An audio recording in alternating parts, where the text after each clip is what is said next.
Hey, what's up, everyone? Welcome to Conspiracy Time. I'm Forrest. I am an amateur ghost hunter. I'm also a general history major and a national security minor. And my name is Ben, and what are you guys say about that? I don't know. That was my prank on you. I was gonna see what you would say. I don't have anything that qualifies me to be on here. Server at Olive Garden. No, I was saying that because I was like, I wonder what he's gonna say after I say all that stuff. But I was like, amateur tennis player. I was like, I don't know what to say. Okay, all right. To start off with, we're gonna go over a mini conspiracy that we actually came up with earlier this week. I'm gonna let Ben go ahead and talk to you about it. All right. Well, at work we noticed a coincidence over the TV. It was every time we looked at the TV, we saw chicken wings. Or a form of chicken, I guess. A chicken ad. A chicken ad for different companies, mainly Sonic, but our current conspiracy is that chicken is taking over based off of global warming and stuff like that. They're going more into chicken, and we think that chicken will be the only meat. Yeah. So I think that they're slowly trying to phase out beef as much as they can. Right. Because cows are largely contribute to methane gas going into the air, which they think is destroying the ozone. So I think they're trying to promote chicken-based products in order to limit the amount of beef. I also thought about this today. I think they're doing it because if you go out straight out and say, we're promoting chicken instead of beef, people are just going to go start buying beef. They don't care. As soon as something becomes unpopular in the government or companies' eyes, it becomes more popular by citizens. Right. And I think also, if you look at, cows are something more personable than a chicken would be. So, killing chickens I don't think people would care about that as much because they try to do the free range farms for cows and stuff like that now. And I guess they do that for chickens, but it's kind of they're more trying to be more humane about it. And I feel with chickens, it's they can literally grow a chicken without a head. Yeah, they can just grow the body basically. Right. If you, I think I've seen stuff like that before. Get off the ground now. Yeah. They just keep them all cooped up, and then they pump hormones into them, and they grow really big, and then they kill them. Right. So. But that's our mini conspiracy for the week. Yeah. We think it'll become a big conspiracy soon. Yeah. Chicken is taking over. Chicken is taking over. All right. So our big conspiracy that we're going to be talking about today is the Titanic. Mm-hmm. We have a couple different theories going on with the Titanic, and we're going to talk about 3 of them today. The first one, let's go ahead and give background on what happened to the Titanic. So, on the evening of April 14th, 1912, the RMS Titanic hit an iceberg and sank into the icy waters of the North Atlantic, killing 1,517 of the 2,223 passengers and crew members aboard. So, right off the bat, that's a pretty significant amount of people that were lost. Right. I thought more people died, honestly. How much was it? 1,500. And it says, basically said that... whenever you think about stuff like that, 1,500, you're but that is a lot. It is a lot of people, but I thought more people on the boat died. 700 people survived that. You'd think it was just a few boats that got away, but I guess if you have 8 lifeboats on it, or I don't know how many lifeboats were on it, but if they did a pretty good job of saving people considering it being in the middle of the Arctic. Yeah, North Atlantic. Yeah. Well, so a lot of people believe that there's some conspiracy theories behind the Titanic, it sinking, why it sank. So we're going to go over a few today. So the first one I have is J.P. Morgan, who was a big banker during the time, planned the disaster to kill his rivals.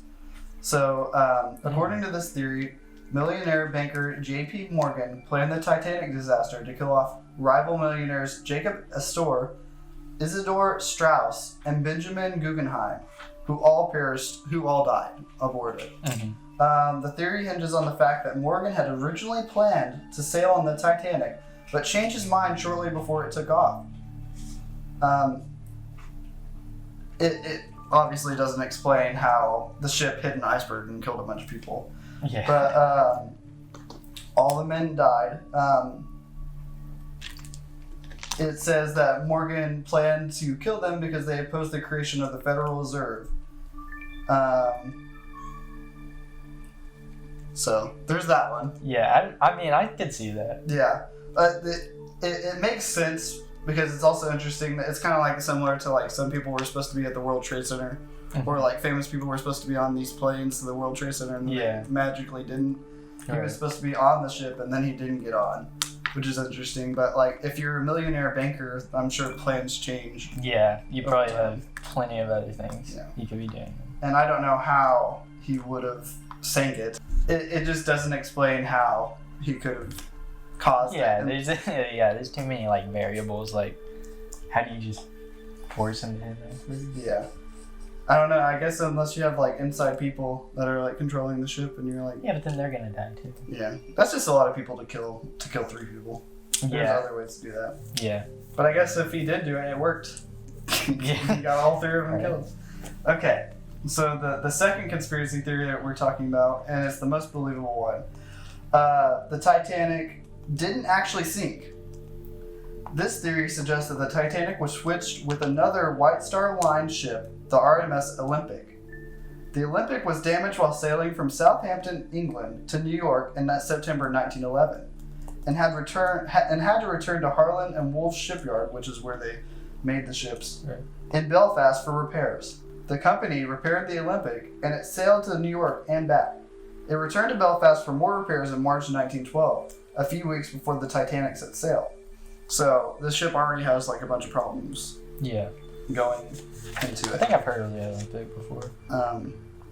The conspiracy theory claims that some person or people found the Olympic too severely damaged to be profitable, and so at some point switched it with the Titanic to purposely ditch the damaged ship, reap the insurance money, and kill a lot of people in the process. The insurance payout for the Titanic sinking, or the Olympic potentially, was $9.2 million, which in today's money is $133 million. Okay. The switch ship theory is interesting because after the Titanic sank, the Olympic never experienced any issues even after being damaged several times. After years of service, it was demolished in 1937, which means it can't be investigated. So, basically the theory for this one is they realized that the Olympic kept getting damaged and stuff. Yeah. The Titanic hadn't even set sail yet, so they're like, let's just switch these names. We'll sink the ship. We'll get all the insurance money back, and we'll still have a completely fine ship with a different name. Because if you try and go and sink the Titanic and nothing's wrong with it, you're not going to get... Oh, if you go and sink the Olympic, with all of its problems, you're not going to get as much insurance money because it's already experienced all this stuff. And I think, I might be speaking out of turn, but I think the Olympic was like the biggest ship before the Titanic, and then they built the Titanic. Yes. So they would make more money off of it sinking that than they would. Yeah. That sounds pretty reasonable. The specifications of the Titanic, they added stuff to Titanic to make it bigger. Right. In order for it to do that. But I don't know. I do actually semi-believe this one just because there's so many other problems with this ship. It's not going to make it very far. You've already damaged it twice, had to have it repaired twice. Right. It's not going to be a long-haul ship like the Titanic could have been because it had no problems. It's already weakened probably structurally. So that probably hastened the sinking because I think it sank faster than it should have. Yeah. So. Yeah, that's pretty reasonable. I don't know. I don't even know how insurance worked back then, honestly. I mean, I know. I don't know how much you'd have to prove, but I know it probably like bankrupted the banks. Yeah. Just because 133 million, it was still a lot of money. Yeah. I mean, 9.2 million back then, but that's a lot of money to just take out in an insurance payment. All right. And we'll go ahead and go to the third theory, which makes no sense, but we're going to go for it, okay?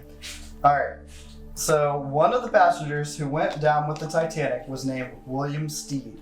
He was a British editor who subscribed to early 20th century spiritualism and had spent the past several years claiming a cursed mummy was causing mysterious destruction and disasters in London. So a mummy's curse thing going on. Yeah. On board the Titanic, Steed happily repeated his tale of the mummy's curse to other passengers, and then the ship sank. A survivor recounted Steed's story to the New York World, and the media picked it up the next month. The Washington Post ran this headline: Ghost of the Titanic, Vengeance of Hoodoo Mummy Followed Man Who Wrote Its History. Yeah, so that's probably the reason why the Titanic sank. Yeah, because they're screwed around with mummy stuff. Yeah, Yeah. they probably shouldn't have done that. Burns says some people link the mummy's curse to the Egyptian artifact that a survivor, Margaret Brown, really did take on with her on the Titanic. So there was like an artifact, and she was delivering it to a museum in Denver, which actually made it to the museum. In other versions of the story, the mummy was actually aboard the Titanic because the British Museum had sold it to the American, to an American who was shipping it home, which is not true. That they found out that like that one's not true. That's crazy. They put so much work into like a story like that. Yeah, like a fake story. Yeah. Like they just came up with it and like this is true. Yeah. But that happened a lot back then. There was a lot of like fake stuff that came out, Yeah. and just trying to get famous. Basically, it's like now if you make like a fake video of Bigfoot or like a ghost video, a fake ghost video, people are just doing it to be like famous and expose themselves. Basically. Yeah. There's another thing. The book that was written. Have you heard about that? Mm-mm. It's called Titan. Is it about the Titanic? It's not. So let me explain this to you. Okay. It's called The Wreck of the Titan. So it was originally titled Futility, and it was published in 1898, which is 14 years before the Titanic set sail. So this is like the description of the book. It features a fictional British ocean liner named the Titan, and it sinks in the North Atlantic after striking an iceberg, which is just a crazy. I mean, how can you make that? How is that just? Yes, the Titan and the Titanic sank in the same area, the same way. And then they changed the name of it to the Titan. No. So it was named Futility. So like the book was called Futility. Yeah.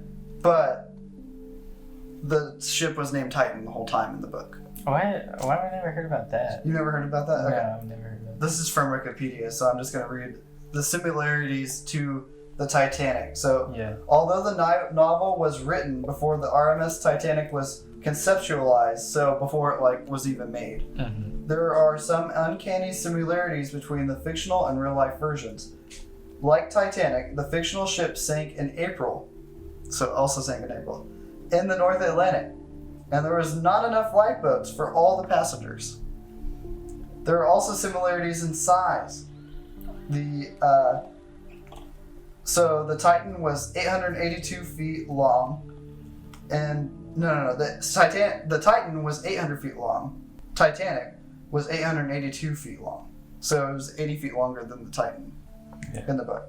After the Titanic sinking, some people credited Robertson for precognition, and clairvoyance, which he denied. Scholars attribute the similarities to Robertson's extensive knowledge of shipbuilding and maritime trends. What do you think about that? That sounds pretty crazy. I mean, that's some time travel stuff. Yeah. The Titan is in the Titanic. Yes. And they're both about unsinkable ships that sank. The same month, the same way. Yeah, that's pretty crazy. Yeah, you've never heard of that? I've never heard of that. Yeah, I was thinking the first two, if you put them together, it could make sense. The first two theories. Yes, if you can somehow link them. Yeah, you could put together J.P. Morgan wanting to... Because if you look at the second one, like the reason you're like, why would you want to kill the people? Yeah. Because you just want to sink the ship. But then you look at the first one, you're like, you just want to kill the people, but why would you want to sink the ship? Okay, I found something. So let me just read this little thing. So in 1902, J.P. Morgan and his company financed the formation of of International Mercantile Marine Company, which is an Atlantic shipping company which absorbed several major American and British lines in an attempt to monopolize the shipping trade. One of IMMC's subsidiaries,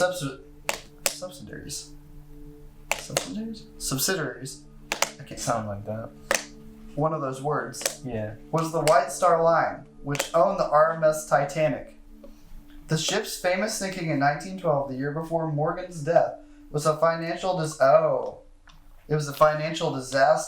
for the IMMC, which was forced to apply for bankruptcy protection in 1950. Well, didn't they get that insurance money? Yeah. Or did it not cover the cost of the... Well, they probably had to pay back families a lot, too. Right, sure. They probably did. But, like, I don't know. He does have, like, a stake in the Titanic. Yeah. And if it's already going to sink, I don't think the sinking caused them to go bankrupt. No. They were probably already going bankrupt at that point, and they were trying to get as much money as they could. Yeah. Because, did they own the Olympic as well? They owned all of the White Star Line. So they owned all, I think there's 3 ships. What I could imagine is probably they made the Olympic and it was the biggest ship at the time, and then it kept breaking. And then they're losing money on that, so their like last ditch effort was the Titanic, and yeah, they're already probably pretty far back on that. Yeah, but yeah, it's interesting that he has a stake in it, and then it sank, and then they got a big insurance payout, and then what was that? My water. Oh, but like they got a big insurance payout. Yeah. And then all of a sudden the Olympic doesn't have any more problems, even though it's had problems its whole time it was at sea. Yeah, that is true. That's crazy. So what we found out today, the Titanic was actually the Olympic, and JP Morgan sank it. Yeah. Because he wanted to kill his 3 other rivals that were on the ship, and so he can get the insurance payout back. Right. And then he applied for bankruptcy for that company, even though he died. He actually died before. Yeah, that was a year before his death. Yeah. So he had like a solid 360. Then the mummy's curse. Yeah. Let's leave it mummy's curse back in. The mummy's mama's curse. The mummy's curse hit JP Morgan. Yes. So since his connection to the Titanic was there, it hit JP Morgan, and he died because of the mummy's curse. How did he die? He died in his sleep. That's how all mummies die. His net worth, his estate, okay, not his estate, net worth, his estate after he died was $68.3 million, which is, What's it? I don't know, that's weird. But it's the ghost. The mummy. Yeah, the mummy's, well, since we're talking about it, The mommy. we're gonna get hit with the mommy's curse. But his estate was worth $68.3 million, and in today's money is $1.39 billion. That's pretty crazy. Yeah, Where did that money go? probably to his family. Yeah, his son J.P. Morgan Jr. Maybe it was JP Morgan Jr. that did it. Then killed his dad to get all the money. Oh my gosh. We're getting really deep into this now. I've already went through all of our theories. We're going down the rabbit hole right now. We're following the money is what we're doing now. Right. I'm sure more money went to other places. Well, maybe he was like already knew he's gonna die in like a year, and he's like, well, they're gonna die with me. All those people? Like the millionaires. Oh, maybe. You know. Why would? I don't know. It just seems like, why would you get on a ship that you know a rival owns? Yeah. That makes sense. And they've already, so it's like the maiden voyage, so it's never been at sea before. Yeah. There's 3 things. It was a maiden voyage. It's your rival ship. Yeah. A ship that's his sister ship has been having a bunch of problems. Right. Before this. Right. And a ship that is also covered up and is actually the sister ship. Yes, that too. But like they don't know that. Yeah. But those three things, and you still get on a ship. Yeah. But just because the title is the biggest ship in the world. And something crazy about the Titanic that's like so stupid to me. They were trying to beat a record for the fastest to cross the Were they? Atlantic. That's I hadn't heard of that. that's why they're going like full speed, and they didn't have time to get out of the way of the iceberg. Isn't that? Well, maybe they're using that as an excuse. So Yeah. if they did hit something, Maybe. they wouldn't. Because I forgot. But they were trying to beat the record because it was like something like 220 days or something like that, and they're trying to beat that. But why would you do that on your maiden voyage? I'm not seeing anything. Okay, so the reason why it was going so fast is it was trying to beat the Olympics crossing time. That Edward J. Smith was aiming to better the crossing time at the Olympic, the Titanic's older sibling in the White Star Fleet. For some, the fact that the Titanic was sailing full speed ahead, despite concerns about the icebergs, was Smith's biggest misstep. Simply put, Titanic was traveling way too fast in an area known to contain ice. That's the bottom line. Why would you get on that ship? Because it's the biggest ship in the world Yeah, but at Like- the time. I don't know. It's like it's owned by your rival in one way or another. It's owned by him, and he has a stake in it. And then they're trying to break some record through the Atlantic where there's icebergs, and its sister ship was like always getting messed up. Yeah. It just doesn't seem like That's very like smart. buying a car that you know has had, Yeah. like, the cars like it have had a lot of problems or issues, and you're like, Yeah. I'm still gonna buy it. And you bought it off a guy that hates you. Yeah. Yeah. You're a wealthy businessman, and you bought a car from another. It's like you own a car company, and then you Yeah. go buy your rival's car just Yeah. because it's the biggest car. That's pretty dumb. Why would you do that? What are your final thoughts on this? So, I think if you put the first two together, I think that makes some pretty good sense. I think the one with the Titanic actually being the Olympic makes quite a bit of sense.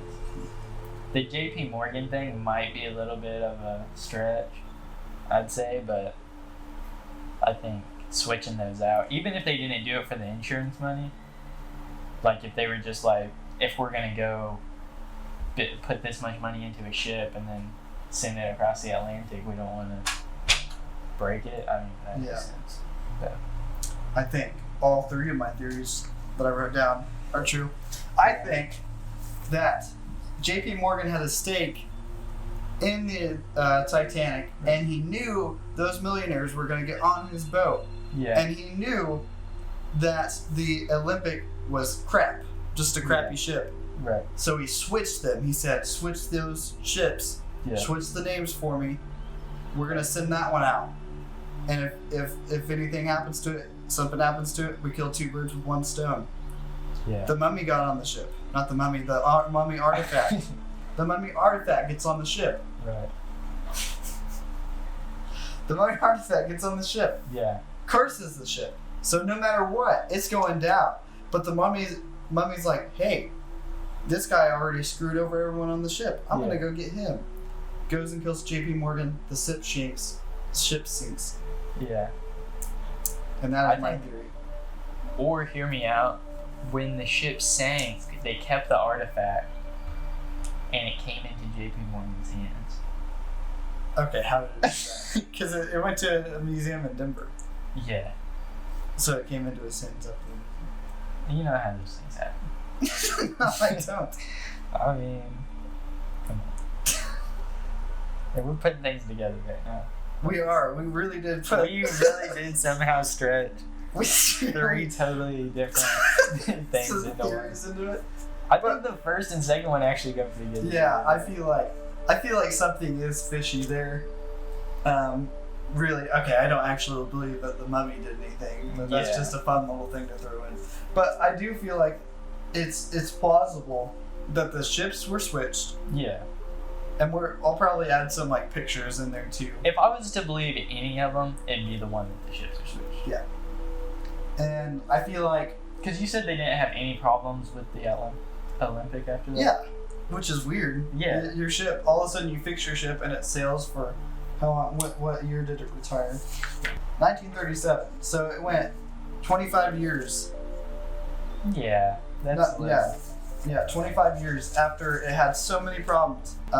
Although the Olympic and Titanic were nearly identical and were based on the same core design, a few alterations were made to the Titanic and the Britannic, which is the third ship that they came out with, Oh, yeah. which were based on the experience gained from the Olympics' first year in service. The most noticeable of these was that the forward half of Titanic's A deck promenade was enclosed by a steel screen with sliding windows to provide additional shelter, whereas the Olympics promenade deck remained open along its whole length. So, like, they had extra protection against the weather. Yeah. Basically, the Titanic was supposed to have extra stuff to protect against weather. Which, I mean, if that's it, then that really sounds like... It says they're nearly identical, that they were basically the same ship, and it was just, Titanic was supposed to be just a tiny bit bigger. Yeah. Nobody's gonna... Whenever you're talking that large of a ship, I mean, we've all seen the Titanic movie. That's a pretty freaking big ship. Yeah. You're not gonna notice... For its time. Yeah, you're not gonna notice like a 20-foot difference. Well, if they're nearly identical, because what I had thought was that the Titanic was more flashy, like it had more of the, which I don't know if that's necessarily true, if they're nearly identical. Well, I'm gonna throw some pictures up of like the comparison side by side. From what I've seen, they look pretty much the same. Right. Okay. So there's the Olympic. Yeah, that's... And then I'll look at the Titanic. Here we go, Tony. This is Rigatoni. I don't know if you can see her on the camera. She's a great cat. She kind of blends in with everything. She's a good cat. Okay. There's the Titanic. That was literally the same picture. Is it really? It's not the same picture. What? That's the exact same shit. It's kind of weird, isn't it? Yeah. I'm gonna look up the... But they would be the same shit. Yeah, true. Unless the one picture was from after the Titanic scene. Apparently that was the damage done to the ship. That was the damage done to the ship before it got fixed. I don't even know what I'm looking at. It's just so messed up, yeah. Oh my gosh. What was that from? The bow, I don't know. That's ridiculous. That's like... You see, we'll show the structural damage too, but yeah. like, it was so damaged. Yeah, and then they fixed it. They fixed it somehow. Right. And then it went on to sale for 25 more years. That's like having a total car, and you somehow get it fixed. And then you drive it around for 30 more years. Yeah. Yeah. Well, it's like having a car that totals itself on the road. Yeah. And you drive it for 25 more years, it's fine. Instead, you have two identical cars. Yeah. You break one, and then you fix it, and then you're like, man, this car's not worth as much anymore. But you really need the insurance money, so you wreck the other car. Yeah. But you wreck the same car again, but you say it's the other car. Yeah. You like switch the ID number, like the little sticker thing that people scan with their body shops and stuff. Yeah. You take that and put it on the other one. Serial number? Yeah, the serial number of the car. Whatever it's called. They sound really stupid right now because we don't know what it's called. Yeah, the thing on the sign, yeah. Dog tag. the car dog tag. Well, we had a breakthrough today. First episode of Conspiracy Time, and we have a breakthrough on our first conspiracy. And people have questioned this for years, and I think we just figured it out. Yeah. After about 40 minutes of talking. Yeah. I have no doubt. Yeah. I have no doubt that's not real now. Yeah. Well, alright, I think we're going to call it an episode. Thank you for listening to the Titanic Conspiracy Theory, our very first episode of Conspiracy Time. Make sure to check out some of our other Forrest and Friends videos that will come out throughout the week. And make sure to like and follow and subscribe, whatever you're watching this on. Just ring the bell. Yeah. all that Smash that like button. all that video jargon that you're supposed to say at the end of videos. Yeah. Thanks for watching. I'm Forrest. And I'm Ben. Ben every 5 seconds. I know. Well, Drinking. I literally drank my whole bottle like 10 minutes ago.